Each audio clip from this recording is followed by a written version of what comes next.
Le titre de l'album ADN est celui du premier single, Hypersensible. On dit déjà long sur votre manière d'appréhender la musique, sur l'intime qui se dévoile. Qu'est-ce que vous avez eu envie de révéler de vous-même avec cet album? On me connaît sur quelque chose où souvent on projette ce qu'on imagine de moi ou ce que je peux dégager par rapport à une image, à des rôles. Donc là, c'est tout sauf une projection qu'on peut avoir de moi. C'est vraiment, je délivre qui je suis, même si c'est de façon très inconsciente, même si dans les notes, je ne montre pas forcément les choses en me disant « tiens, c'est qui je suis », mais je pense que forcément, c'est lié à une sensibilité qui m'est propre. Alors, il y a un titre, notamment, qui s'appelle « Mon roi », Oui. où vous chantez. Oui. Ça a été vertigineux de chanter, de se placer derrière un micro? Non, en fait, c'est venu très vite, la composition, avec la voix. Vers 20 ans, je me rappelle, première peine de cœur, je me suis mise à mon piano, et comme ça, il y a des paroles et des mélodies qui sont arrivées, différentes, et des textes. Et à partir de là, j'ai commencé vraiment à écrire des chansons. Donc vertigineux, je sais pas, mais Libérateur. Pareil, libérateur, avec un truc dans le corps. Je me rappelle, quand j'étais au conservatoire, il y avait une chorale, et on chantait Carmen. Et donc moi, j'étais dans les chœurs, et j'ai ressenti quelque chose que je n'ai jamais retrouvé depuis, dans le corps. Quelque chose qui me transportait dans une espèce de bonheur ultime, de transe de bonheur. Et j'avoue que je ressens ça quand je chante. Voilà, c'est encore autre chose. C'est des choses qui se passent dans le corps. De toute façon, je te croirais pas. Tout ça, c'est pareil, je sais. C'est des jolies histoires. T'inquiète pas, je t'en veux pas. Raconte-moi que c'est moi la reine, que toi tu es mon roi. Il y a un espace créatif où l'on s'expose davantage encore, c'est l'écriture. En 2023, vous avez sorti un roman qui s'intitule « Un papa vivant ». Alors l'histoire, et là je vais prendre un énorme raccourci, c'est celle d'un enfant qui a envie de ressusciter son papa. Vous vous êtes inspiré de votre propre histoire, mais c'est important pour vous de rappeler qu'il ne s'agit pas d'une autobiographie. Non. Pourquoi être allé dans la fiction? Qu'est-ce qu'elle vous a apporté, la fiction? Elle permet justement, c'est marrant parce que la musique, l'écriture, le théâtre, déclamer des textes qui ne sont pas forcément les nôtres, ça permet justement de tout dire sans avoir l'impression de trahir quelque chose, surtout quand on est pudique, sans avoir voilà, ce sentiment d'étaler un peu les choses de sa vie. Donc un roman, il y avait ce côté aussi cinématographique. Ce serait possible de le faire au cinéma. Ça raconte une histoire, et ça raconte une histoire évidemment qui m'est très, qui est pas très proche, mais qui était importante pour moi. Voilà, donc l'écriture, encore une fois, c'est pas se cacher derrière quelque chose, mais il y a quand même toujours ce support. On ne va pas s'attarder sur votre filmographie parce que ce n'est pas le propos de cette interview, mais je suis quand même très curieuse de savoir ce qui vous a séduite dans l'aventure de la série Lucky Luke qui est sortie cette année. Ça fait appel aux souvenirs d'enfance. Moi, je vois tout de suite l'étagère avec les vieux Lucky Luke un peu abîmés. C'était beau, c'était coloré, c'était Lucky Luke, c'était ce personnage. Je trouvais qu'il n'y avait pas beaucoup de femmes. Et donc, c'était super dans ce Lucky Luke-là. Il y a une présence féminine qui est très importante. Et moi, mon personnage, qui s'appelle Charlie, est vraiment une femme forte. Je cherche ma mère. Elle a été enlevée. Tu vas la revoir, je te le promets.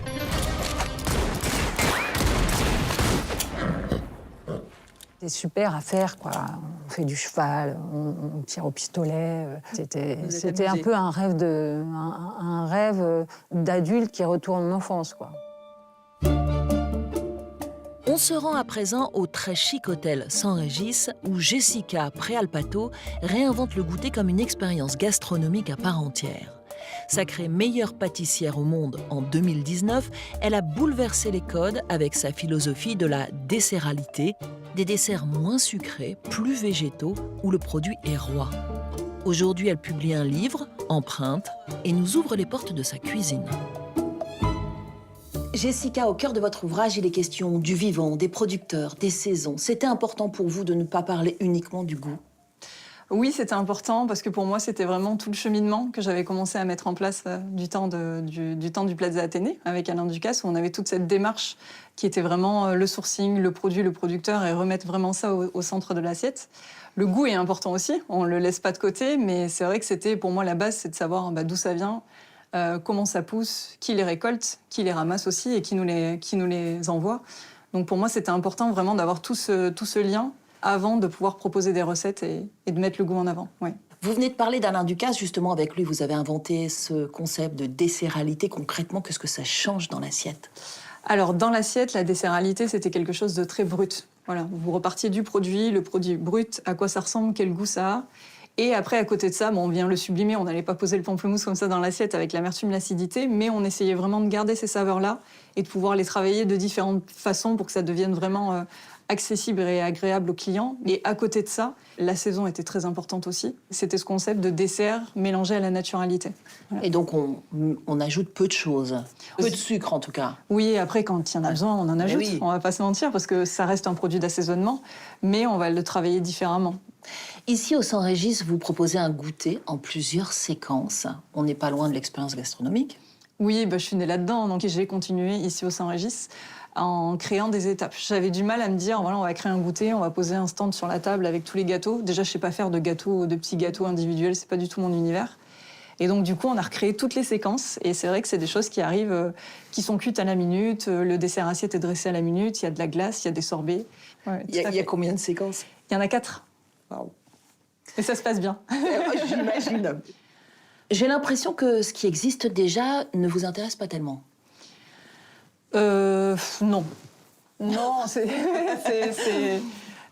déjà non, parce que c'est pas forcément vraiment la pâtisserie qui va le plus m'éclater. Enfin, retravailler ou recréer une tarte au citron, revisiter un Paris-Brest, je vais très vite m'ennuyer. Mais par contre, c'est vrai que je vais aller chercher les petites choses qu'on connaît pas. Ce qui est intéressant, c'est de pouvoir faire découvrir aux clients, alors oui, une façon de pâtisser sans doute, mais aussi de nouveaux produits que les gens connaissent pas forcément. Et ça, c'est vraiment quelque chose qui me fascine.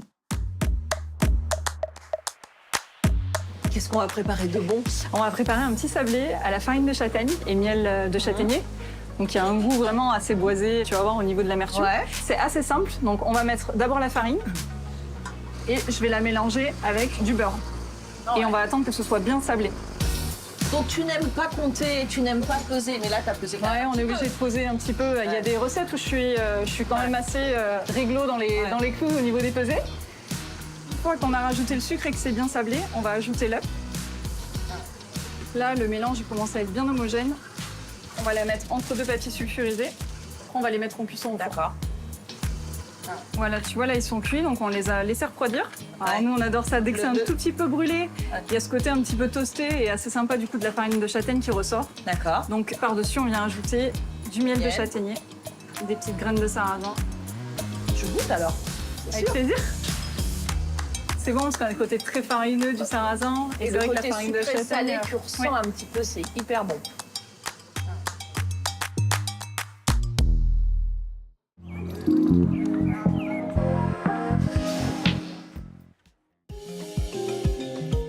Notre coup de cœur est consacré à la Galerie Persson, qui inaugure un nouvel espace avec une exposition consacrée à l'abstraction dans la création africaine contemporaine.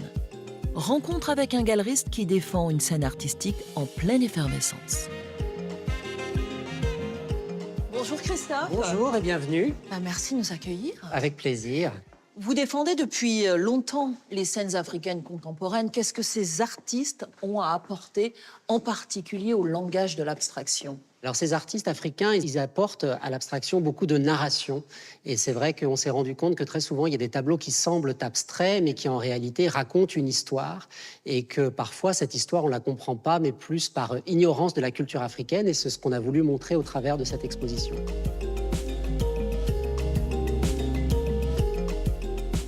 Ce qui est frappant dans cette exposition, c'est que ces œuvres abstraites, elles ne sont pas seulement esthétiques. Derrière, il y a toujours une mémoire, une tension politique. C'est ça qui vous intéresse ? Oui, oui, tout à fait. Ce qui m'intéresse notamment avec cet artiste de l'Ouganda, Joseph Ntensibé, c'est qu'il souhaite témoigner de l'évolution de la nature en Ouganda, qui est un pays avec une forêt qui est très, très attaquée par les activités humaines. Et donc, ce que lui fait, c'est qu'il va en forêt et donc il prend des croquis de la nature et ensuite il les peint sur ses grandes toiles. Et donc, il veut témoigner justement de cette nature qui est en train de disparaître. Et donc, c'est ce qui va rester en fait de cette forêt. Peut-être de 5 ans, 10 ans, 15 ans, elle aura disparu, mais on aura ce tableau qui restera. Chez les artistes africains, il y a aussi souvent beaucoup de spiritualité. Oui, exactement. On retrouve aussi cette spiritualité avec cet esprit animiste des choses visibles et invisibles, avec notamment ces oiseaux que l'on ne remarque pas au premier abord et qu'on ne remarque que si on se pose et qu'on regarde la toile. Donc il y a toujours un double message comme ça qui est intéressant. Alors moi, mon regard, il est tout de suite attiré par cette œuvre-ci. Oui, je comprends. J'hésite un peu. J'hésite entre le monde aquatique ou alors l'intimité de la femme, la féminité. Oui, c'est ça, c'est un peu les deux justement, et le travail de cet artiste, c'est aussi en hommage à l'environnement, et c'est la raison pour laquelle elle utilise des déchets pour réaliser ses créations. Et ces éléments que vous voyez ici, en dépit des apparences, en fait, ce sont des hauts de bouteilles en plastique qu'elle a découpés, et ensuite c'est enrubanné avec des fils de soie comme ça, ce qui donne un aspect qui est très, très vif et très lumineux. Et donc, ensuite, l'interprétation est libre. En effet, vous pouvez voir des coraux, mais vous pouvez voir aussi des parties du corps. Et donc, l'idée de cet artiste, c'est aussi de montrer que préserver la nature, c'est aussi respecter les femmes. Donc, finalement, tout ça, c'est un cercle vertueux en permanent lorsqu'on s'intéresse justement à son travail. Je vais aller jeter un œil à toutes ces belles pièces que vous exposez. Merci beaucoup, Christophe, Avec pour cette plaisir. visite. On se retrouve très vite pour de nouvelles aventures. À bientôt.